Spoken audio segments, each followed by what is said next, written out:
Pak Kasih, bernama asli Nane. Ia berasal dari kampung Pancur, Binua Sami. Sekarang terletak di Kecamatan Sebangki, Kabupaten Landak. Meskipun orang kampung, Pak Kasih ini pandai bergaul. Ia sering bepergian ke Sidas, ke Sepatah, maupun ke Ngabang dengan perahu, sekedar untuk membeli keperluan rumah tangganya.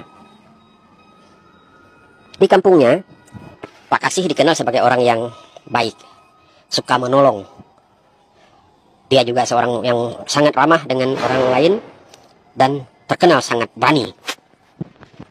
Ia memiliki ilmu kesaktian yang tidak ada tandingannya di daerah itu. Oleh karena itulah, ia sangat dikenal luas di berbagai daerah, sehingga ia sering sekali dilibatkan dalam berbagai urusan, termasuk dalam hal peperangan. Sebagaimana dikisahkan dalam sejarah nasional Indonesia, bahwa di Ngabang, setahun setelah proklamasi kemerdekaan Indonesia oleh Soekarno-Hatta di Jakarta,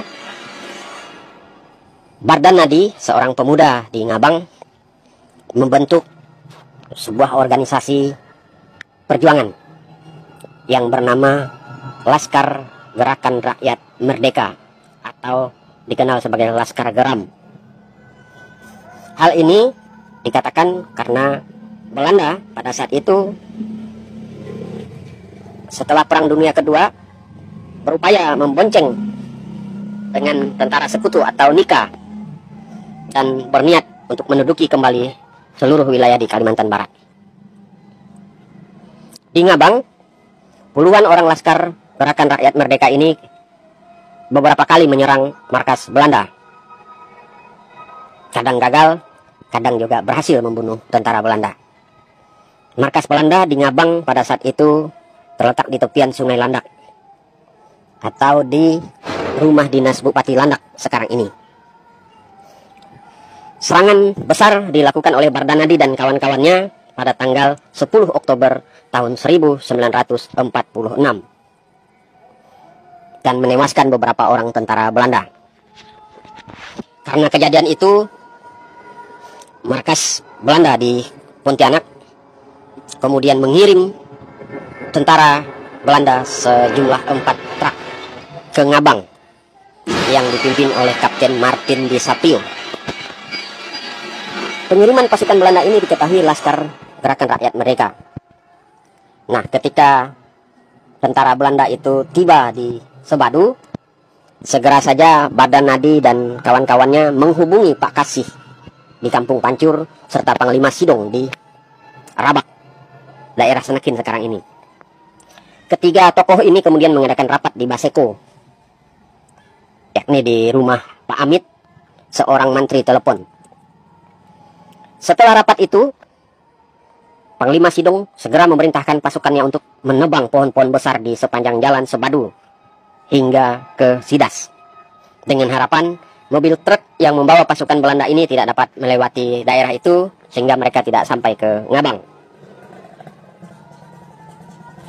Beberapa hari kemudian, 4 truk pasukan Belanda yang dari Pontianak itu telah tiba di Kampung Betung Pulai. Tentu saja 500 orang pasukan Dayak yang dipimpin oleh Panglima Sidong yang sudah siap sedia di kampung itu mulai melakukan perlawanan. Mereka menembaki pasukan Belanda yang ada di truk itu, sehingga pertempuran tak dapat terelakkan. Pasukan-pasukan Belanda itu kocar-kacir, sehingga mereka melarikan diri ke hutan dan terus dikejar oleh pasukan Panglima Sidong hingga di Kampung Sijangkok. Dengan kegigihan pasukan Panglima Sidong ini, pasukan Belanda dari Pontianak itu dapat ditahan, sehingga kemudian pasukan itu memutuskan untuk kembali saja ke Pontianak.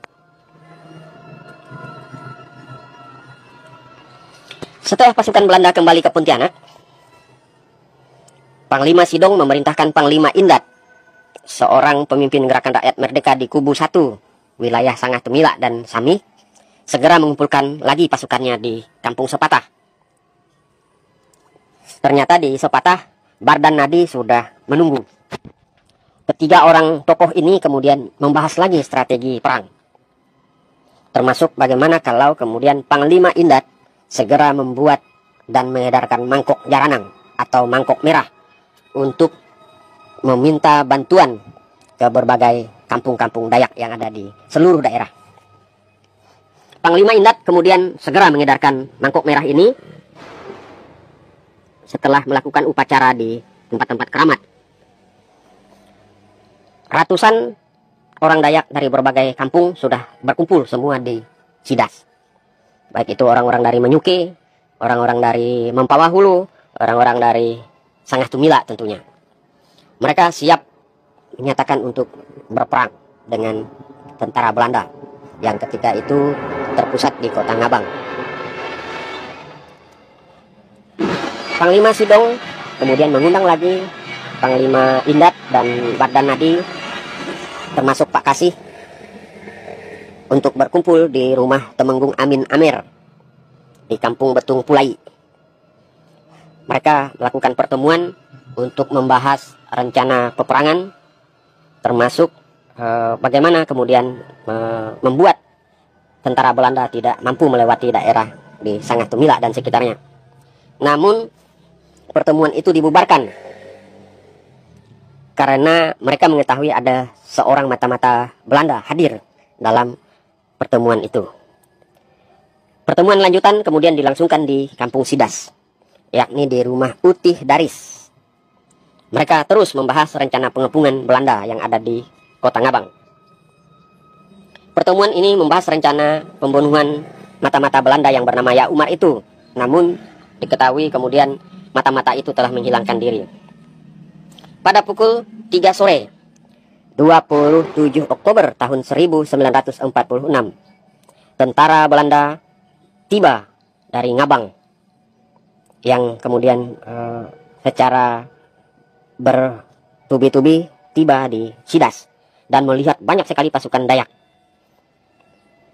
Seorang tentara Belanda ini kemudian menyampaikan kepada kerumunan orang Dayak di Sidas itu, "Mohon senjata orang Dayak diturunkan. Kami tidak berperang dengan orang Dayak. Dan kami akan menyerahkan kemerdekaan kepada orang Dayak." Namun permintaan pihak Belanda itu ditolak oleh Pak Kasih dengan keras, karena Pak Kasih tahu bahwa itu hanyalah tipuan belaka. Kedua kubu kemudian berunding lagi dan sepakat tidak akan saling menembak ketika itu. Setelah perundingan itu, Pak Kasih dan pasukannya beristirahat dan Sungai Sidas di bawah jembatan. Semua senjata perang yang mereka bawa diletakkan jimat. Beberapa orang sedang memasak nasi dan air panas membuat kopi. Pasukan Belanda yang di seberang Sungai Sidas itu juga tampak beristirahat. Jarak antara pasukan Belanda dengan Pak Kasih dan pasukannya sekitar 100 meter. Entah kenapa tiba-tiba seseorang menembak dari arah Pak Kasih. Pasukannya yang sedang beristirahat itu. Segera saja pasukan Belanda melakukan tembakan membabi buta, sehingga tewaslah Pak Kasih dan pasukannya di tempat itu.